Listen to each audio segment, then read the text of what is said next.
नमस्कार दोस्तों। और क्या हाल है, कैसा प्रिपरेशन चल रहा है आप सबका?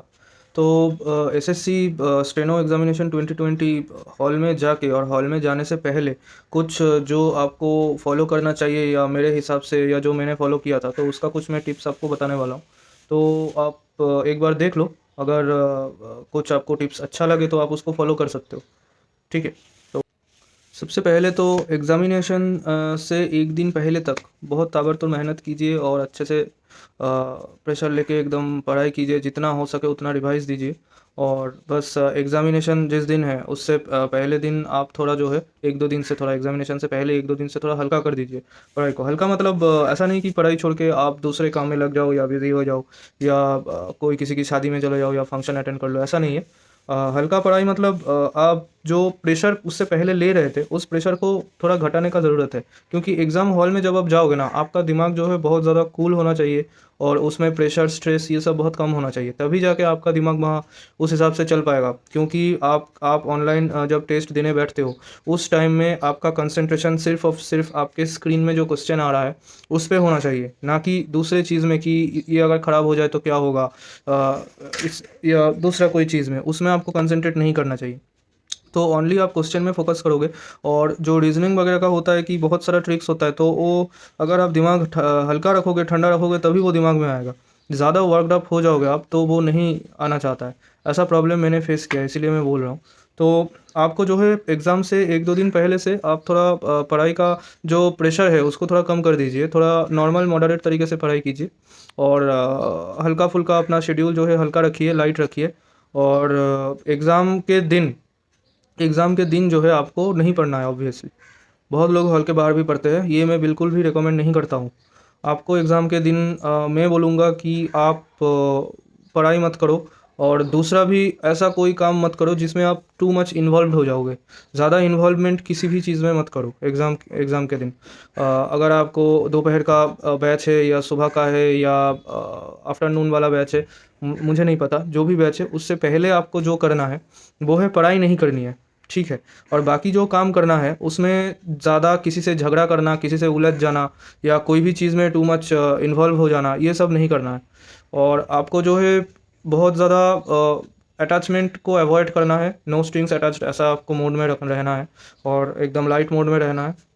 और आपका फोकस एक ही होना चाहिए कि सीधा एग्ज़ाम हॉल में जाएंगे, जो आएगा देखा जाएगा, ऐसा एटीट्यूड लेके आप जाओ। जो आपको आप रीजनिंग अब मैं आता हूँ कि एग्ज़ाम के टाइम आपको क्या करना है। आपको पता ही है कि एग्ज़ाम जो है तीन हिस्से में बटे हुए, जो मेन मेजोरिटी वाला पार्ट है वो इंग्लिश है, जिसमें 100 मार्क्स होता है। और दूसरा जो दो पार्ट है वो reasoning 50 marks and general awareness 50 marks. तो इंग्लिश जो है ज़्यादा वेटेज कैरी करता है, almost 50% of the total marks of examination. तो उसमें अब आप किस चीज़ को प्रायोरिटी दोगे या कौन सा सेक्शन से शुरू करोगे, ऐसा सवाल बहुत कैंडिडेट्स के मन में आता है। तो मेरे भी मन में आता था, तो तभी मैं इसको अभी बोल रहा हूँ कि आपको जो करना है, अब तक आपको पता ही चल गया होगा कि कौन सा सेक्शन आपका अच्छा जाता है, अच्छा स्कोरिंग है। जो सेक्शन आपको स्कोरिंग लगता है वो हो सकता है कि वो इंग्लिश हो सकता है कि वो रीजनिंग हो। जनरल अवेयरनेस मैं रिकमेंड नहीं करूँगा, जनरल अवेयरनेस से आप शुरू करो, क्योंकि बेकार में पहले ही बहुत सारे ऐसे सवाल आपको मिल जाएंगे जिसका आपको लगेगा कि लग तो रहा है यही ऑप्शन होगा, लेकिन आप श्योर नहीं हो पाओगे। तो ऐसा सेक्शन पहले करना ही नहीं है जिसमें अनसर्टेनिटी बहुत ज़्यादा है, जिसमें श्योरिटी बहुत कम है।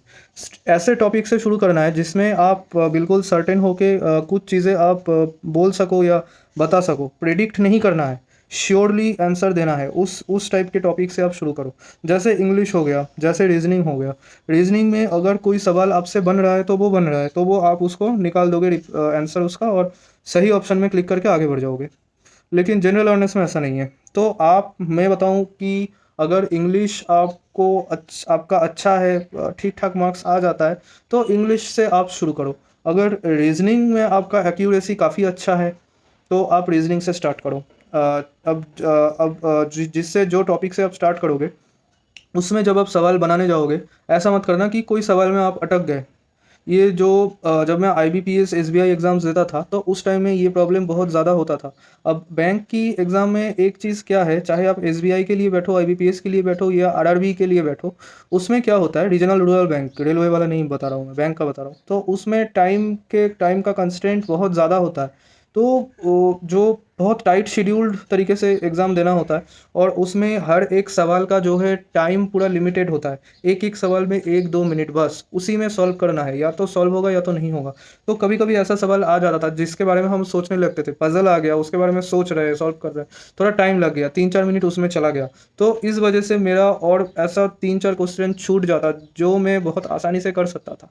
तो ये गलती जो है एसएससी में नहीं करना है। एसएससी स्टेनो में क्या करना है, जब भी आपसे कोई सवाल नहीं बन पा रहा है, आपके दिमाग में वो लॉजिक जो है आप नहीं पकड़ पा रहे हो कि ये जो दिया हुआ है ऑड वन आउट का जो सवाल रहता है, 4 ऑप्शन होता है, उसमें से आपको एक सिलेक्ट करना होता है जो ऑड है, या जो एक रेशियो दिया होता है उस हिसाब से प्लस माइनस करके आपको सारे ऑप्शंस में चेक करना है कि कौन सा उस टाइप का है।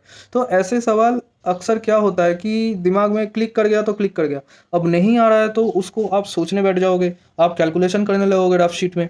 तो एक सवाल को लेके 5 मिनट, 4-5 मिनट से बैठे हुए हो, ये कोई काम का बात नहीं हुआ।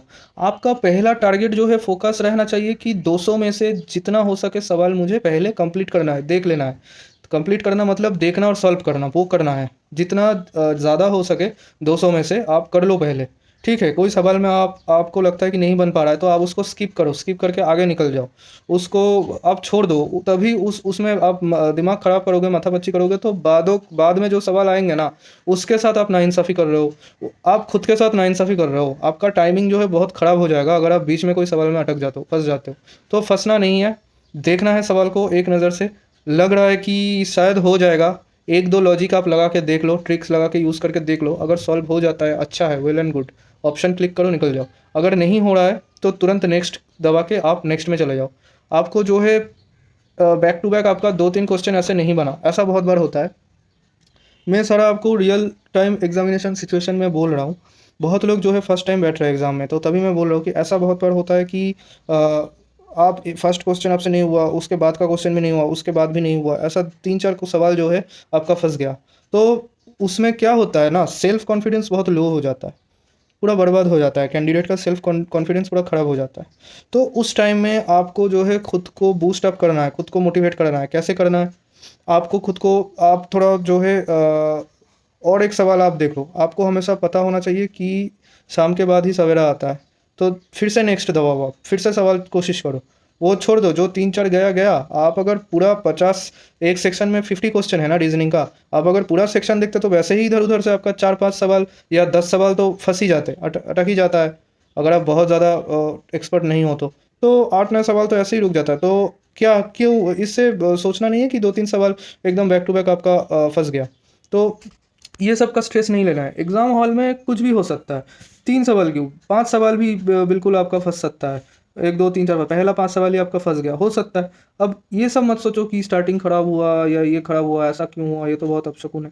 ये सब सुपरस्टिशियस बिलीफ दिमाग से निकाल दो, ये सब कुछ नहीं होता है। बहुत सारा जो टॉपर बनते हैं ना, उनका भी बहुत सवाल फँसता है। आपको पहले नज़र में जितना हो सके सवाल कर लेने हैं। ठीक है, रीज़निंग से आपने स्टार्ट किया, रीज़निंग का 50 में से आपने 40 सवाल निकाल लिया एक बार में, या 35 सवाल निकाल लिया, तुरंत आप नेक्स्ट टॉपिक में चले जाओ इंग्लिश में। इंग्लिश का 100 क्वेश्चन जो है ना बहुत ज़्यादा लेंदी हो जाता है, ठीक है? तो उसको आप टाइम दे के अच्छे से करो। इंग्लिश में लास्ट मोमेंट में आप करने जाओगे ना, रीडिंग कॉम्प्रिहेंशन स्पेशली मैं बता रहा हूँ, हड़बड़ी में बिल्कुल नहीं हो पाएगा। रीडिंग कॉम्प्रिहेंशन जो चीज़ है वो हड़बड़ी का सवाल है ही नहीं, उसमें आप हड़बड़ी नहीं कर पाओगे। तो इंग्लिश जो है आप तसल्ली से करो, उसको अच्छे से पढ़ के समझ के करो, उसमें थोड़ा टाइम दो, क्योंकि वो ज़्यादा मार्क्स आपका कैरी करता है। अगर अच्छा हुआ तो आपका मार्क्स वहीं से आएगा, ठीक है? अच्छा खासा मार्क्स आपका आएगा, तो उसको मत गवा बैठो। तो उसको आप ठीक से करो, तसल्ली से करो। और इंग्लिश में भी जहाँ आपको पता नहीं है, सिनोनिम, एंटोनिम पता नहीं है, या नरेशन का वो वर्ब जो चेंज होता है, या वॉइस चेंज में वर्ब का जो चेंज होता है उसमें आपको डाउट हो रहा है, जिसमें डाउट होगा ना वो अटेम्प्ट मत करो। डाउट अटेम्प्ट करने से क्या होता है, कभी कभी गलती से तुक्का लग जाता है, सही हो जाता है तो अच्छा लगता है। लेकिन अगर उसमें वो गलत हो गया तो नेगेटिव मार्किंग जब हो जाता है ना, तो आप जब एग्ज़ाम दे के लौट के आओगे, आप बोलोगे कि सर मैंने 180 अटेम्प्ट किया 200 में से, तो मेरा चांस अच्छा है। मैं बोलूँगा चांस अच्छा है, लेकिन आपने तो नेगेटिव मार्किंग बहुत सारा करके आए हो। नेगेटिव मार्किंग ज़्यादा करने से अच्छा खासा नंबर भी आपका घट जाता है। तो नेगेटिव मार्किंग बहुत ज़्यादा हानिकारक है, इसको अवॉइड करना ही सबसे समझदारी का बात होगा। तो आपको जो है वो सवाल ही करना है जिसमें आप श्योर हो, सर्टेन हो, तभी आप तो मैं बोल रहा हूँ कि पहले आप देख देख के तुरंत सवाल जो है जितना हो सके कर लो, पूरा ख़त्म कर लो। 200 के 200 क्वेश्चन पूरा आप देख लो, और जहाँ जहाँ हो सके आप उसको ऑप्शन क्लिक करके आप निकल जाओ। तो 200 में से मैं पकड़ लेता हूँ आपका पहली देख के लगभग 160 170 आप कर लिए, ठीक है, या 150 आपने सवाल लगा लिया बढ़िया से, करेक्ट एकदम लगा लिया। उसके बाद क्या होगा, 150 सवाल करने के बाद आपका 50 सवाल जो है छूट गया है, छूट नहीं गया है मतलब आपने छोड़ दिया है, छोड़ के आप आगे बढ़ गए हो। अच्छी बात है, आप टाइम देख लो कि कितना टाइम है और आपके पास। अगर टाइम आपका 50 जितना भी टाइम है, उसमें आप जो है राइट साइड में जो लिस्ट होता है उसको पकड़ के आप चेक करो कि किस किस को ब्लैंक आपने छोड़ दिया है। तो फिर से शुरू से आप शुरू करो, रीजनिंग से फिर से देखना स्टार्ट कर दो, चेक करके कि कहाँ कहाँ ब्लैंक आपने छोड़ा, उसको आप क्लिक कर करके वो सॉल्व करने का कोशिश करो। फिर से हो सकता है कि कभी कभी क्या होता है ना, जब हम पहले एग्ज़ाम वो सवाल को सॉल्व करने बैठते उस टाइम में दिमाग में नहीं आता है, उसको छोड़ के चले गए, दूसरा सवाल सारा सॉल्व कर लिया, फिर से थोड़ी देर में लौट के आए जब, तब वो देख के तुरंत दिमाग में वो वाला लॉजिक आ जाता है कि अच्छा ये तो ऐसे सॉल्व होगा। तो अक्सर ये चीज़ होता है। तो आपको जो है उसी को टारगेट करके आपको कोशिश करना है, और लास्ट मोमेंट में आप जो जो छोड़ दिए ना आपको उसे देखना है और चेक करना है, और कोशिश करना है कि आपसे बन पाए या नहीं। ऐसा हो सकता है कि 50 में से 25 आपसे बन गए, 25 फिर आपका बाकी रह गया। तो मैं इसलिए बता रहा हूँ कि जो मार्क्स आपके ऑलरेडी हाथ में हैं उसको आप पहले ले लो, वो पहले आप कलेक्ट कर लो, उसके बाद जो आपसे नहीं बन पाया है उसकी तरफ देखो, वहाँ से फिर से कोशिश करो दोबारा कि जितना बन पाए।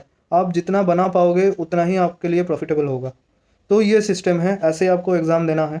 और फॉर्मेलिटीज़ वगैरह जो एग्ज़ाम से पहले करना पड़ता है वहाँ जाके बहुत ज़्यादा ध्यान से वो चीज़ करो, जो जो वो बोलते हैं फिंगरप्रिंट्स वगैरह वो सब एकदम ठीक से देना, हाथ में कोई रंग या कुछ नहीं लगा रहना चाहिए। तो अच्छे से सावधानी से पूरा काम करना है, ठीक है। और आई कार्ड वगैरह सब ले जाना, एडमिट कार्ड ले जाना, फ़ोटो लेके जाना। फ़ोटो ज़रूरत है कब नहीं होता है ज़रूरत, लेकिन साथ में रखना। और हर चीज़ का ज़ेरॉक्स रखना है एक, ठीक है, फ़ोटोकॉपी एक करके रखना है। और पेन खुद से ले जाना, पता नहीं वहाँ दे या ना दे। बहुत अभी जो स्किल गया था उसमें बोला था कि घर से पेन या पेंसिल जो भी है लाने के लिए, लेकिन एग्ज़ाम हॉल में भी दे रहा था, लेकिन मैंने नहीं लिया, मैं घर से जो लेके गया था उसी से दिया। तो आप भी वैसा देखो, मैं तो सजेस्ट करूँगा आप पेन ज़रूर लेके जाओ, चाहे वहाँ एग्ज़ाम एसएससी पेन प्रोवाइड करे वो लेके आप कर लो, लेकिन अपना पेन भी अपने साथ रखना। तो ये हो गई एग्ज़ाम की बात। और एग्ज़ाम से पहले क्या करना है, एग्ज़ाम के दिन क्या करना है, एग्ज़ाम के टाइम ड्यूरिंग एग्ज़ामिनेशन क्या क्या करना है मैंने आपको बोल दिया। और बाकी आप टेंशन मत लो, स्ट्रेस मत लो, जितना हो सके आपसे उतना आप करो, कोशिश करो। कोशिश कोशिश से ही सब कुछ होता है। एफ़र्ट्स डालना बहुत ज़रूरी है, एफ़र्ट्स डालोगे तो क्यों नहीं होगा। अब पहाड़ खोद के आदमी रास्ता बना देता है, तो आप एग्ज़ाम क्रैक नहीं कर पाओगे, बिल्कुल कर पाओगे। आपको जो है सही से अपने सच्चा दिल से एफ़र्ट्स देना है बस। ठीक है गाइस, चलिए फिर, ऑल द बेस्ट, बाय।